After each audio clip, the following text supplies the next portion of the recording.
everybody, welcome to another night of chess and psychology. Today is Tuesday, October 6th. Oh my god, it's already October. So I am Dorsa Derakhshani. Been with you for a few months, hopefully you know me by now. So today I kind of decided to just go over another dynamic game. Surprisingly, not Topalov. I am taking a break from my obsession with Topalov's games, so we're going to take a break from Topalov, but we are going to take a look at a game that happened between Tarrasch and Alekhine, and I am a big fan of both of them. I actually kind of tried to play Tarrasch defense, well, I guess attack, as black. It didn't go very successful, so yeah, that'll be fun. Alright, so I am reading the chat, so make sure you type in, and I really enjoy an interactive class. So yeah, let's do that. Also, wow, I think this is the first time that I'm seeing that the club has a 300k subscriber. I don't think I've seen that before, so I think that might be new, because I remember that there was a $2.99, and I was like, huh, well, I got 3 YouTube accounts, so I might as well sign up with both, subscribe with 3 of them. But yeah. Okay, so I see the chat is warming up a little bit. Awesome, great. So, as I said, this was a game between Tarrasch and Alekhine. I can assume you already have a feeling of, well, Alekhine is black. We're looking at this game from black, so most likely black did something pretty cool. You might be true. This game was actually played in 1922. That is kind of funny. It's like almost 100 years ago. It's quite mind-blowing. But alright, I'm gonna stop gushing over. Oh, hi Key. Nope, please don't bite my iPad. And let me get the microphone a little closer. So, well, alright, I guess I have a pretty good-ish setup, I would assume. Okay, so, in this game, I do believe that I have talked about this Blumenfeld idea. It's like a mixture of different openings, but the first time I actually heard about Blumenfeld, the C5, there was like in, I believe it was in Moscow Open 2015. I was, last round I was trying to, I was playing for a win, but I didn't choose my openings very wisely. I needed a win to get like my first or second WGM WGM norm. I already had like 5 WIM, so yeah, those are some fun memories, and surprise, it didn't go as planned. This whole idea with D5, B5, and this A6, this was way too sharp for my taste. But that is something that if you, no. Well, this will be fun to play US Championships with the cat. But that is the Blumenfeld idea. So if you are a sharp player and you want to give this a try, you're more than welcome to try it. It's quite sharp. I had a pleasant game, but I just missed my pawns too much, and it didn't really, this is not necessarily my style. I don't really like to be fighting I do like to play dynamic, but like I want to have like a awesome spatial advantage, like a super positional advantage, and then just convert that to a dynamic advantage. That's my way. Compared to just, you know, playing like tall and giving up all my pieces and just chilling. So this is one thing I just wanted to mention about this Blumenfeld. Just if you are a big fan of gambits, here's something you can try. However, in this game, it was played a little bit differently. So it's still the same idea as with b5, but just like a slightly different move order. But again, the ideas are there. One thing that could be potentially different is that in Blumenfeld idea, without e6, we could have this g6, bishop g7 idea. So just giving a small opening introduction over here. So, alright, let's just go back to the game. In the game, actually, Tarrasch took over here. However, there are a bunch of other lines. You can do like bishop g5, I guess knight c3 might also be interesting, because the whole idea is to try and do e4. So those are some of the things you could consider. So I kind of want to ask, does anybody here play this as white or black? Because then we would have like a more personal understanding. Exactly, if you don't know what to do, then Blumenfeld could be pretty dangerous for white. Yeah, I agree. I do think bishop g5 is interesting, but the problem with bishop g5 is, well, what if I just take it over here? You could play knight c3. Yeah, this is getting this is quite interesting for both sides. I could just take on over here and just play d6, and that's another common-ish played. White's gonna most likely try to do stuff in the center and king side. I'm gonna do stuff in the queen side. So those are some of the things that could be considered. But yeah, oh, I see one or two people have played it. Okay, yeah. I don't think these are quite interesting, so rock on. Okay, b5. So take now. Question. What are we gonna take it back with? I highly doubt people will actually like to take it with d, because if you are gonna exchange queens and then you're gonna lose this pawn, then there's potential for a4s, and I don't think we should do that. So yeah, I don't think we are gonna go for that. Hi, Tracy. So Tracy, I actually had a very interesting conversation. So when we are doing stuff on YouTube, it's my understanding that Leeches doesn't care. Leeches only cares about Twitch. Correct me if I'm wrong, but I am not on Leeches. I'm on chess.com. I could switch to Leeches eventually. I'm trying, okay? But ooh, flowers, Blumenfeld. Yeah, the decorations, I over-ordered flowers over quarantine because I was generally bored. So I ended up with really more than I need, so I just put them all over the house. So yes, that's one more thing to keep in mind. But the queen a5, well, that's interesting to mention. But the problem with queen a5 is bishop d2. If bishop d2 didn't exist, then I think queen a5 would have been interesting. But with bishop d2, then you gotta move the queen again, and then this could also be happening. So yeah, I don't think this is working. But so well, no, don't show. No, man, show the last game. What did I click at? Yeah, I don't like chess.com. Bad chess.com. Kind of give it. Oh man. Well, Tracy, I guess that was karma for me not using Leeches. I learned my lesson. Okay. Alright.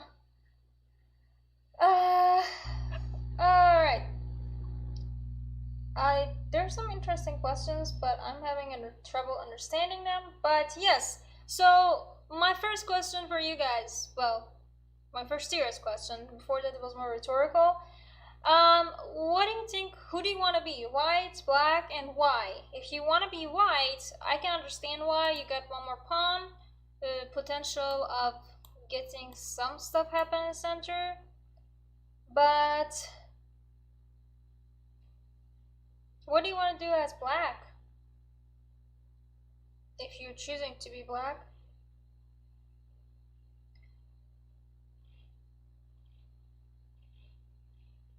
Oh, Yaroslav, I do think that was interesting too. If earlier bishop g5, queen a5 could have been a pretty decent response as well. But yeah, while you guys are trying to make a decision on, well, who you want to be, so I'm sure most of you have heard about the whole stuff with purchase link that's been going on. That my team, the St. Louis Archbishops, got into a very unpleasant situation where there was some speculation and then it was proven to be correct. So I don't have first-hand information on that, but guess who does? Dennis Boros. So make sure you tune in for the hour next after this one. So you're gonna enjoy some of that. I wish I could stay and hear that too, but I got a neuroscience exam tomorrow that I have to study for before I pass out. Yeah, this past few weeks haven't necessarily been that awesome. Just way too much studying, and my sleeping schedule is ugh. Yeah, so I think you guys are this. I get that this position is quite unfamiliar for most of you, but it doesn't mean that you can't make a decision on who you want, like which side you prefer. So I personally prefer black. Remember how I said I don't like to do like sacrifices necessarily? Yeah, that's still valid, but this is a kind of a different situation because in the position that I was mentioning that I don't want to do sacrifice, I don't want to be, I don't want to give up my pawn. We were talking about like this position, and yes, active bishop. But I want to have this f file. I want to have a serious threat. So in this position, this is where we're at right now. We have some serious ideas. We got d5 coming up. This bishop could be activated most likely through d6, castle, and my rook is also doing awesome. So I am quite happy on this. So, all right.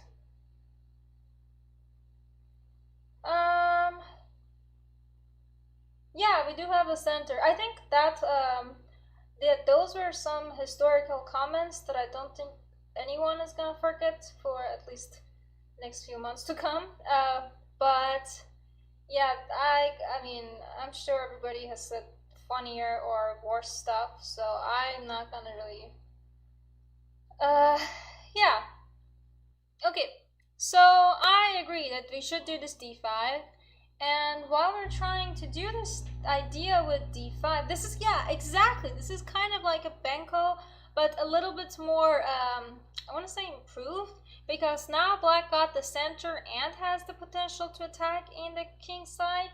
So, yeah, I think that's a little bit improved compared to usual Benkos. Alright, yeah, white does, yeah, you're correct. White does have these 3 pawns in the queen side. However, it's quite hard to actually put them into good use, especially because these pawn, not those two, this pawn is gonna be also easy target for black to try and like poke around. But okay, honestly, if we go into the end game, like a pawn end game, then yes, I would be worried because I have less pawn. That pawn is quite advanced. But anytime before that, I'm not gonna really pay much attention to the fact that I have less pawn. This less pawn, this extra pawn for white would have been much more stronger if white was actually had better piece coordination. But white doesn't really have that. So, all right. So we talked about how this pawn is not in the best, most prime position. And okay, so here actually Tarrasch went for e3. That's not the best choice. g3 would have been a more interesting choice, especially because after g3, I think we just thinking about it a little bit more logically, black is definitely going to start unleashing pieces on your king, on the king side, right? So exactly, white should try to have better cover up for the king than just playing like a e3, then bishop d3, which this bishop is also always gonna be under this under attack. And yeah, I don't necessarily agree with this bishop on d3. I feel like bishop on g2, I can understand why it's not the first thing that comes to mind, because, well, it's also not really pinning anything, attacking anything. We're most likely gonna do bishop b7 anyways. But yeah, I agree, Axel. I do think that probably was worried about losing on b5 and just wanted to try its best and keep the pawn. That is a very valid hypothesis. Okay, so yeah, that's one thing that I did want to mention was the difference between e3 and g3. I did quite a lot of different games on strategics people, strategic super grandmasters such as Capablanca, and I'm like, Capablanca would most likely do something with g3 bishop g2 instead of e3, and that's another big difference. That like usually players have these little things that you're either better in like dynamics or in strategic, but great chess players are great at both. So if you do want to become a better chess player or a great chess player, that's something you should work on, and don't just be one-sided.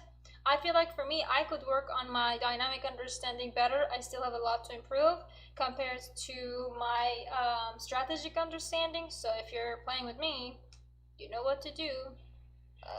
Don't play me. But yeah, so okay, so that's covered as well. Yeah, yeah, I agree, Yaroslav. So bishop d6, nothing out of ordinary. We're just developing. Bishop belongs on b7.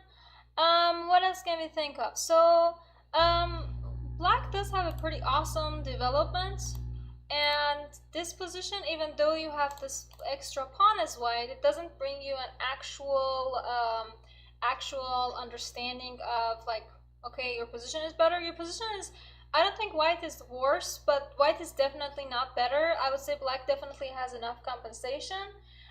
Yes, Manish, I don't necessarily think dynamics means tactics. It means like to me, dynamic is not exactly tactic. It's like there's potential for tactic.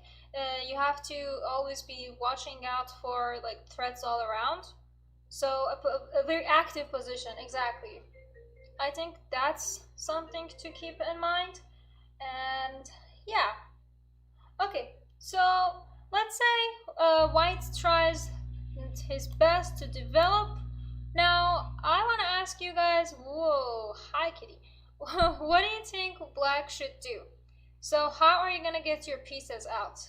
And in close future, I predict my cat to be jumping in front of the camera, so I'm giving you a heads up. Like, I don't pay attention to him for 5 minutes, and he needs the attention. Like, even if I'm reading for my university, like I'm reading a book or something, and he has to come up and he sleeps on the book. So he takes away the attention. He sleeps on the laptop. He sometimes just puts his paw on my phone. He's my boss, basically. I agree. Black has, I wouldn't say equalize, I would just say compensation, and I would definitely mention that I want to be black right now. So, yeah. I agree. You gotta do knight d7. I think knight d7 is the easiest way to go about this. Oh no, please don't drop it. Oh no, kitty. Well, I was too late. Alright, so I completely do agree with this. We do have to develop, I agree with that too. Very well said. So white has to develop too. I do really enjoy the idea with queen e7, so thank you. 1, 2, 3, bunch of 4s. And alright, so now we have a somewhat decent development for both sides. Black definitely has the upper hand in this position, even though white has this extra pawn, but you can't really use this pawn. Actually, while you guys are thinking about a move for black, so black to move, what do you want to do? While you're thinking about it, for those of you who are intermediate and thinking about, well, what's different between an intermediate and a beginner, is the whole concept of having extra material. Because I do have different private students in different levels, and one of them, she's such a sweet kid, and like one of the things that I'm working with her is just understanding the concept of, okay, just because you have an extra rook doesn't mean you have to put it in like a corner, you need to use it. So even though it's such a simple concept for everybody, it's something that we tend to forget, and we're like a piece up or a pawn up, and we just kind of feel great about it. So keep that in mind. It could get a little tricky to actually actively think about these in online chess and blitz chess, but if you kind of teach yourself that to make it become a habit, then you should have a better game. Alright, oh, sacrifice rook on f3. I think that's something that might come up long in the future, but not right now, no. I do really like the idea of e5, however, I think we could prepare it a little bit more. So I don't think e5 is bad. I think e5 is pretty cool. Probably something the white will try to develop. Maybe e4, I guess. Knight moves. I do think that this position is pretty dope. But at the same time, I feel like black could be developing a little bit more, just a little bit. Exactly, this rook on here could be in a better place. So why not rook d8? I think rook d8 is great because exactly, I'm seeing rook movement in the chat too. Thank you, thank you. So I do think rook d8 is pretty cool, especially because after rook d8, you're also kind of questioning what your opponent wants to do. And these are the little psychological things in chess, and that's kind of why I like to teach chess and psychology, because you get to not just look at the moves and do the calculations, but actually take a quick look at the psychological aspects of the moves too. So for example, right now we do this rook d8. It's not just like it's such a smart move, it has such an awesome plan coming up, but it's mainly because you're also kind of questioning your opponent, like, okay, so your move, what do you want to do? And your opponent could very well make a mistake. So chess is not just over the board or like on the computer. So you have to try and play it tricky up here too. And that's something that also did happen to me quite often when I was having a bad game. I kept kind of forgetting to play tricky. I don't know if that's something that you could relate to.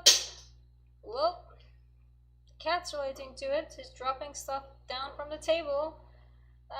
Thank you for responding. But yes, queen c2, exactly, thank you. What is wrong with direct knight g4? Hello, thank you for this movement. But okay,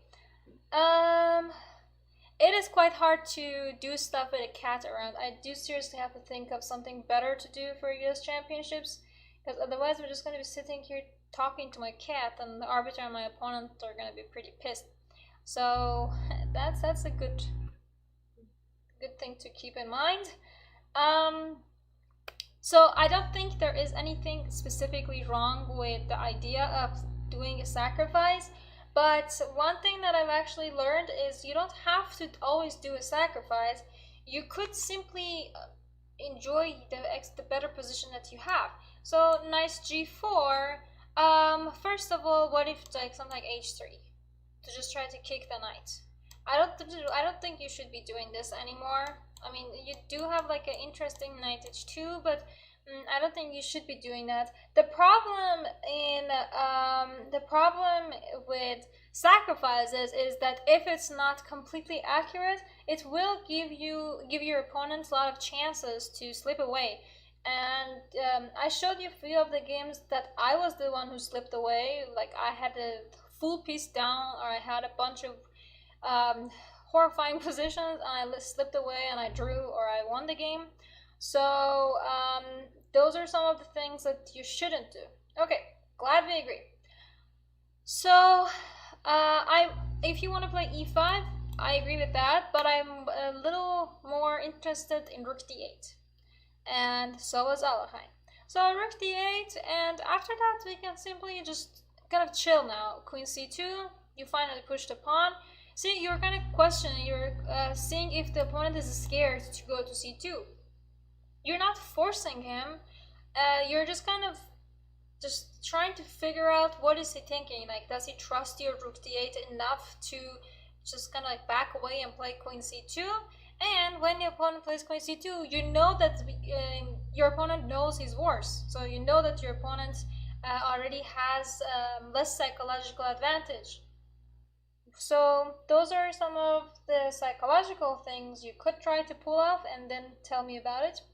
So, alright, anyways, finally we get this e5 that we wanted. In the game, white played inaccurately and played rook e1. I don't exactly understand this move. My guess is maybe something like wanted to maybe bring the bishop, I guess. Yeah, this is one of those hard moves to figure it out.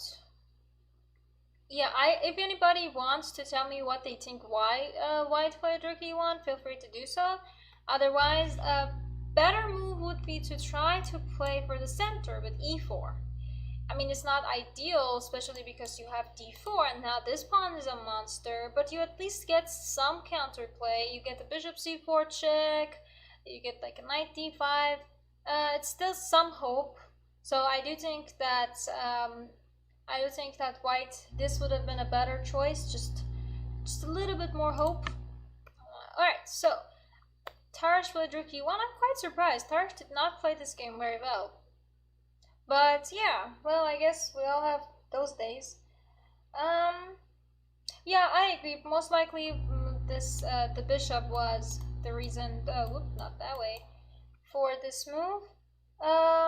Yeah, that's one of the things. Maybe he was just intimidated by playing worse against Alekhine. That could also be something that does happen a lot when you're playing a more famous, stronger player.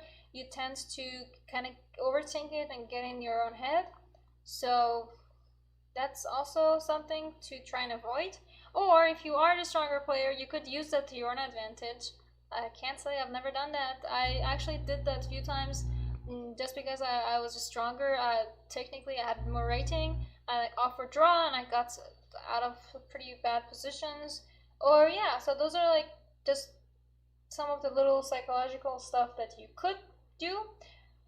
Anywho, alright, so we finally got this king. Ooh, we finally got this king pretty lonely. Now, I want you guys to try and tell me as best as you can how, as black, we are going to form an attack. Keep in mind, with this knight e2, with the rook on e1, if you play something like queen e5, I think knight f1 is also a possibility, g3, those two are possibilities, so I wouldn't necessarily think about queen e5 that fast. Not that queen e5 is a bad move, just like you still would need to most likely prepare better for it. Oops.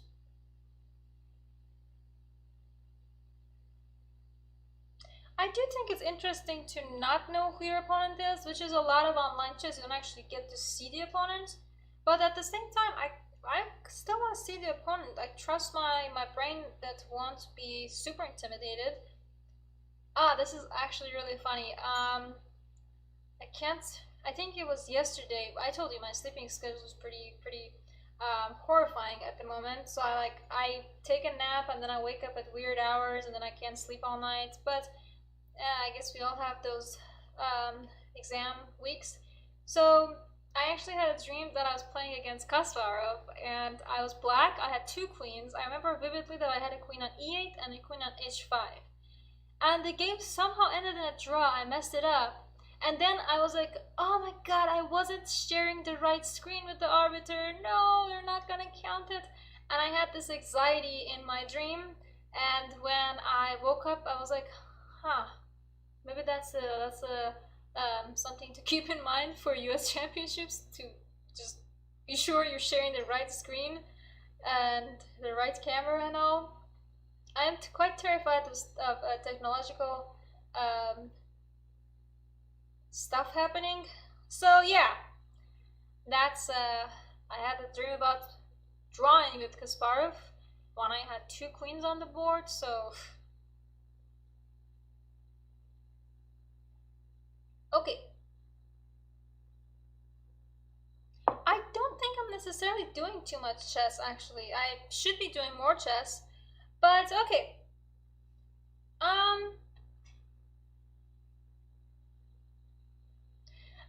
You see, that was a great dream. I did have two queens, but I don't know how it ended in a draw. If I remember it, I'll be sure to put a comment here. I just really don't remember. I've been having weird dreams recently, just family-wise too, so I guess drawing Kasparov was a positive dream. I'll take that.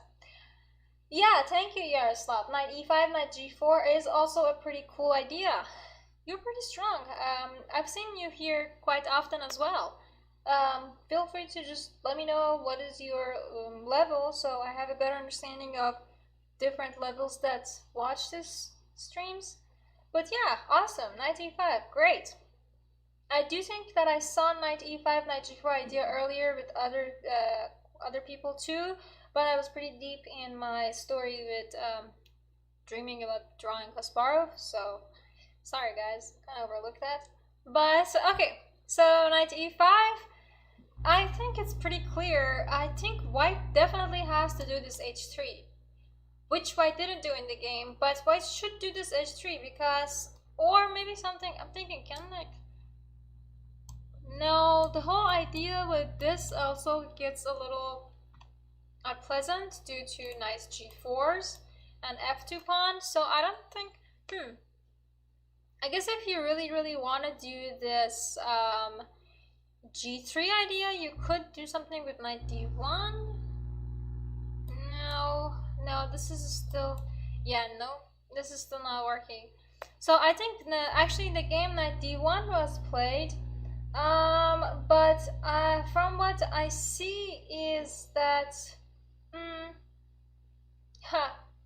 I'm seeing some interesting comments.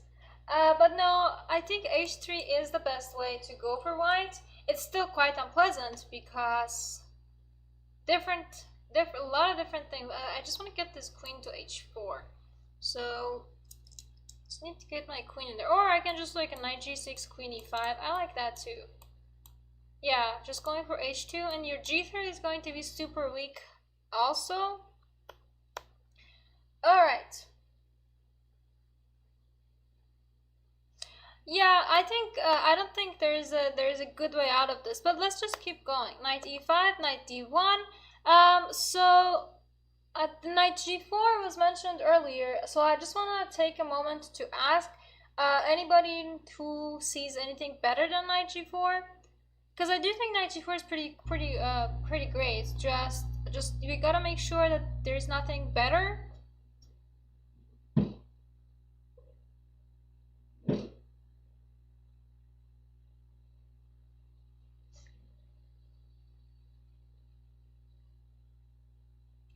That's not actually interesting dream reading, James, but I don't really have like a super favorite professor right now, or like a super rival in any of my classes.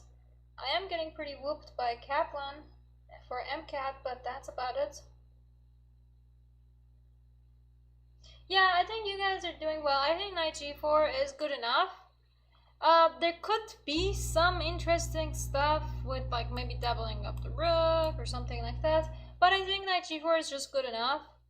And knight g4, you pretty much have to take it, otherwise, well, f2 is in trouble, h2 is also popping open. So question, what if in h3? h3 was not played in the game, I'm just asking you guys because I'm trying to figure out what you guys like. So AZ, you see, if we're talking all generations, I'm gonna go with Capablanca / Fischer, depending on which year we're talking about. But if you're talking current chess player, since I live in St. Louis, I'm gonna go with Fabiano. He's a pretty great chess player. He's local. Why not? Unique hair. Okay, yeah, I agree. Queen h4 is interesting, but keep in mind, I think Queen h4, it could get a little unpleasant because then the king could try to run away, so careful with that. Yeah, I think you gotta be careful about that. Like, if check, actually, it's not really getting you much, because the bishop runs away and you don't actually have the chance to follow up with more checks.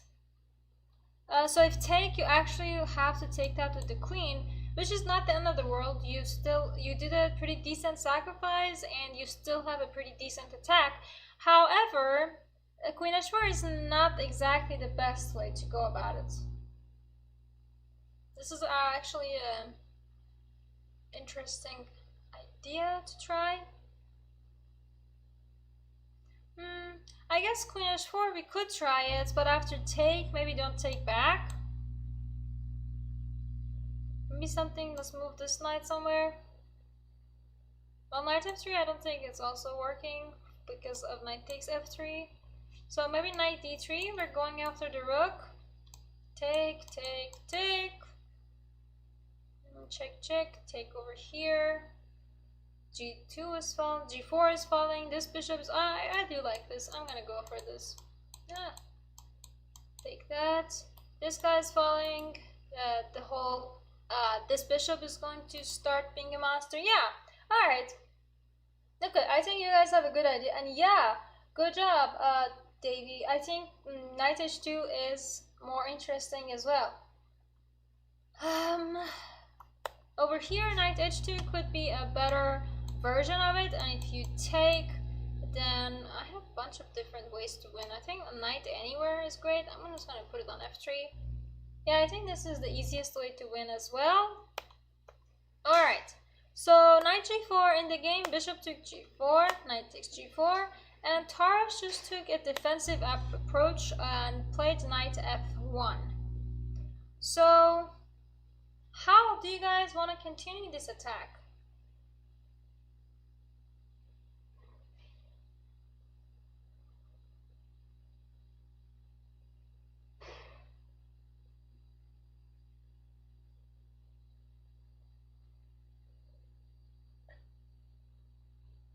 Knight h2 was a great idea, yeah.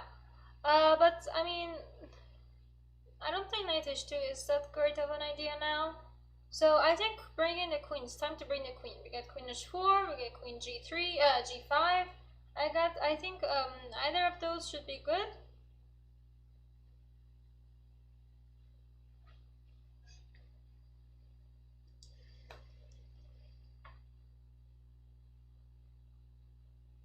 Yeah, I agree. Let's just bring in the queen. Alright, so queen h4 I think it's interesting, but h3, maybe let's just go knight back to e5, potential of knight f3ing the opponent, or knight d3ing the opponent, but most likely we'll take that. Two bishops are pretty awesome, especially compared to these two knights. Those knights are just sad. Yeah. You could even try a d4 and keep pushing. Okay, this is awesome. I think queen h4 should be enough to win. In the game, Alekhine played queen g5, and I'm a little surprised because this game took like 20 more, almost 20 more moves to win. So I'm a little surprised on why it took so long, because it should have been done much earlier. But okay, so. Now, after queen g5, white is still trying and trying and trying h3. So, what do you want to do with your knight? Most likely, wherever you go, it's going to result in a pleasant game. I guess maybe not knight takes f2, but anything besides that, or taking on e3, should be fine. So, I think knight e5 is the easiest way to just play, but you have to keep in mind, do you actually want to, because when you play knight e5, definitely gonna take it, it's not even a question. If you play this knight e5, opponent's going to, you know, take the knight, you take it back, and you have awesome two bishops, but the question should be, do you want to keep this knight? Because if you want to keep this knight, then you gotta play knight h6. I see some people are mentioning it in the chat as well. Yeah, knight h6. So after knight h6, white actually played king h1. So black to move. Where are we trying to go? I do agree, we gotta bring in more pieces. So I'm not saying that knight e5 wasn't good, I'm just saying it's a different taste. Like knight e5 is awesome because if you get knight d3, oh mama. But with knight e5, opponent is definitely going to take that knight. So bishop e5, and even though the position is still more pleasant for black, you got to make that decision that do you want to keep your knight on the board or not.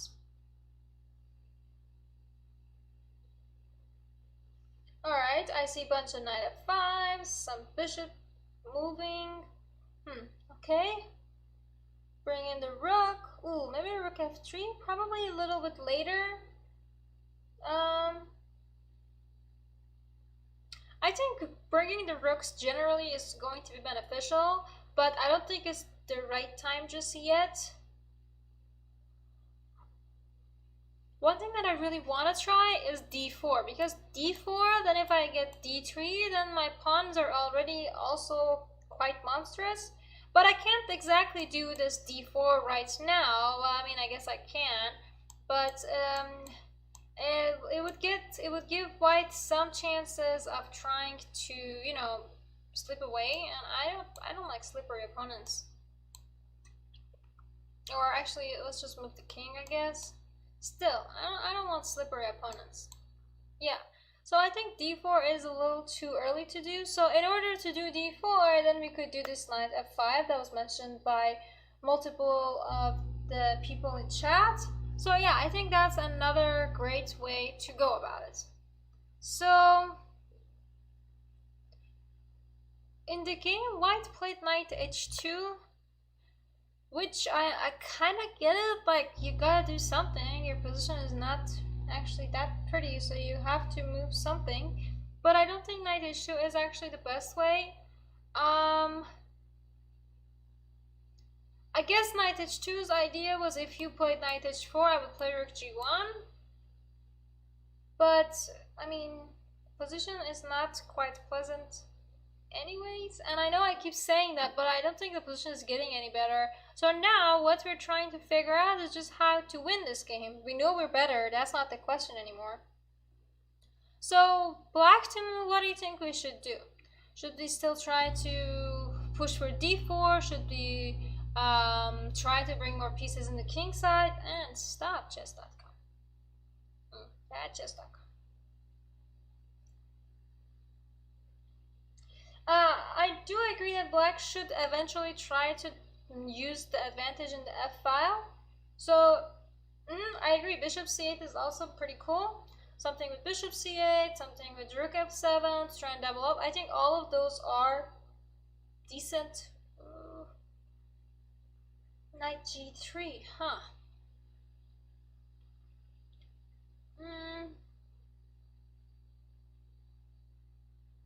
I think the problem with knight g3 could be the fact that, well, first of all, he doesn't have to take it.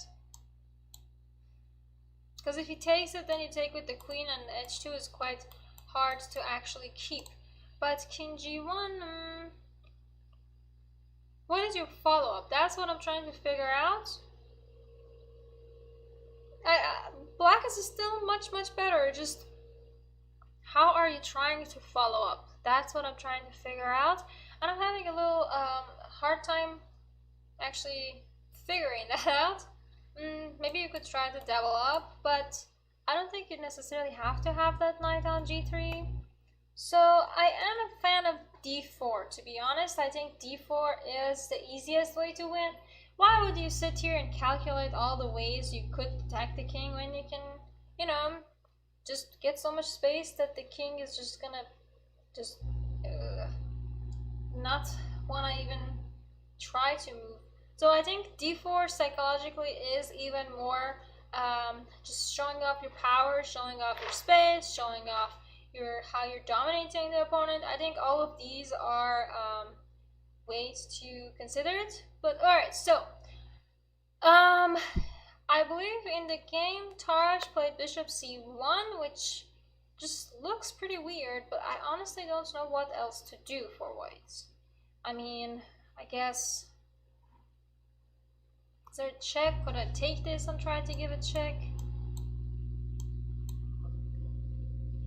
Yeah, this is not very appealing. Also, rooks get doubled up. You take over here. I also have rook c8. How are you gonna defend this poor guy? Yeah, I don't really. Ooh boy. Also, that gets opened up. Yeah, that's pretty horrible. Yep. I am not gonna want to take that pawn as white either. So bishop c1. I mean, I understand the threat that okay, I want to take this and eat your queen. I want to eat this and attack your queen, but I don't think it's very realistic, to be honest. So bishop c1. And so black to move, what do you want to do? You have some choices. You could consider a bunch of checks. You could consider, you know, pushing over here. You could probably even still consider just moving your queens. Maybe just queen g6. I'm pretty sure this is also winning. So you have a bunch of options. Just which one do you think is best, most accurate, most... Oh, hold on, let me rephrase my question. Which one do you think is most annoying for the opponent?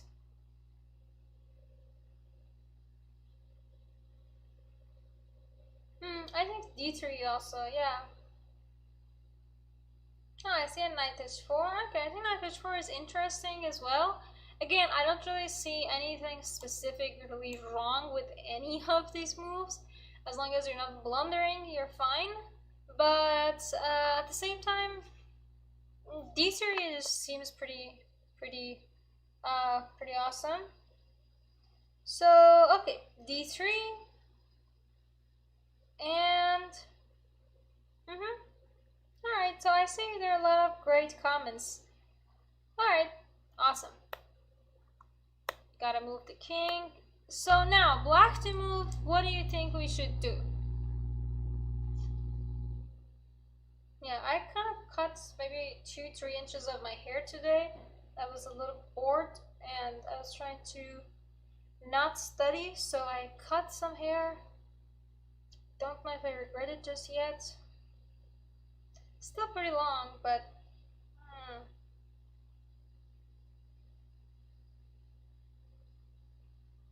I don't think it's time to rook f6. I don't really want to.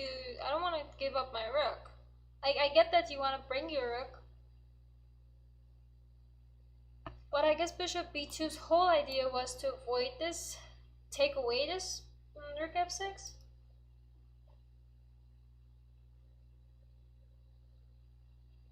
So you see, Ben Simon is writing celebration, but it's more like come here for all the juicy detail. So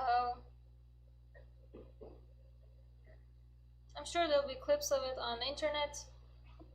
But yeah. Oh, hi Josh. Ah, you're just on time for some good old night hanging. What major do I study? Bunch of them. I am doing biology, health sciences, and healthcare ethics. So yeah, it's fun. I don't think knight e3 is exactly what we had in mind, because knight takes e3. I think this is the one move that white could actually get better with. Rook takes e3, and you don't really have a follow-up. If the pawn took, okay, yes. No questions there. This white's pretty busted. I agree, knight g3, yep.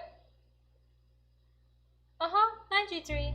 And the beauty of it is that, remember how exactly, oh, good job, thank you for making my life easier, for putting stuff in the chat too.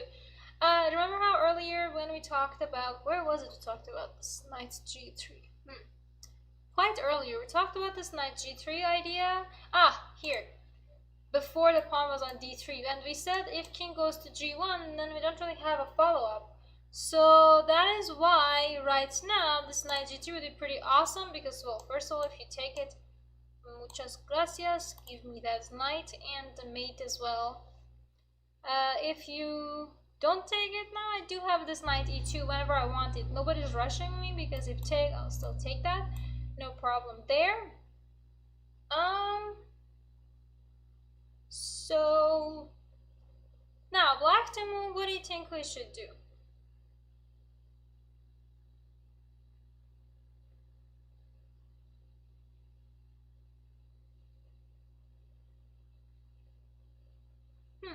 That's interesting.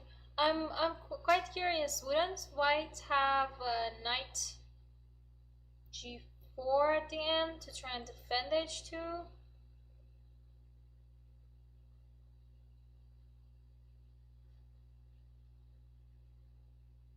Yeah, I think that might be a little bit problematic if you try to do like a quick knight knight e2 rook f2. I think that's why it's not necessarily the best way to go about it, but still there are h4s, so I mean it's worth looking at. But I think these are like extra stuff that could give your opponents the chance to actually slip away, and we don't really want to do that. Ooh, this g7 pawn is also beginning to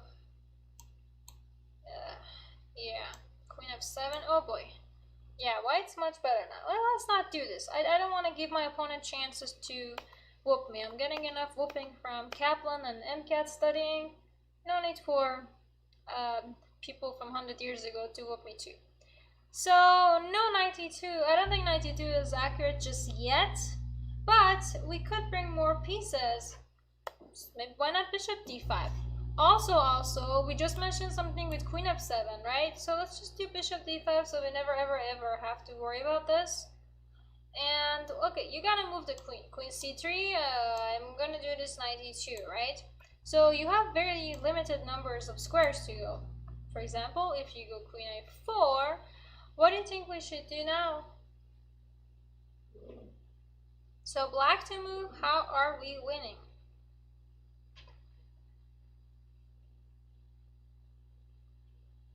It is quite sad, no questions there. So these are some of the ideas that have been mentioned pretty frequently earlier. I'm not the biggest fan of bishop e6. I kind of like my bishop where it is. Maybe d2 looks interesting. I mean, you're eating extra material. I'm not gonna stop you from that. Yeah, I guess this is just good enough. Yeah, I guess d2 is good enough. Alright, since we have d2, I'm just gonna go ahead and show you what was played in the game. So Alekhine played knight e2, king h1, and finally, this is the move that has been mentioned a bunch of times, rook f7. So we are simply trying to double up. We're finally bringing our other rook. Oh my god, just took what, like 30 moves to bring that rook. Okay, another little also psychological thing to keep in mind is not overdoing it. You shouldn't always be looking at to sacrifice. Yes, it's fun to sacrifice. Your adrenaline goes high, your blood is pumping, the heart is racing, your eyes get big, but yeah, we don't really necessarily need sacrifice. We shouldn't be looking into unnecessary sacrifices. So exactly, thank you, Josh. That is a psychological way to do it, and it's like psychological torture. Maybe I should change the name of this course. So yeah, I think it's a game. Yeah, we should have fun, but it doesn't mean we have to have fun and, you know, give our opponent the chance to slip away. We could have fun by like getting the opponents like pretty miserable, not letting like not technically a zugzwang, but still kind of a zugzwang. Like you don't really have any good moves anyways, like right now, but you're also not in a real zugzwang. Yeah, I did cut my hair a little bit, but it wasn't spontaneous. It was more like, it was quite strategic. I was trying to kill time before the stream so I didn't have to study. See? Yeah, exactly. We could just enjoy this fantastic position instead of giving him material to unclear attack. Exactly. Oh, okay. I think you guys are doing this pretty awesome. Alright, thank you. Thank you, James. That's very nice of you to say so. Alright, so let me try to wrap this up. I do not want the Dennis Bars to have to sit on all the secrets and scandals for much longer. So in the game, actually, Alekhine played h5. Again, there are many ways to win this.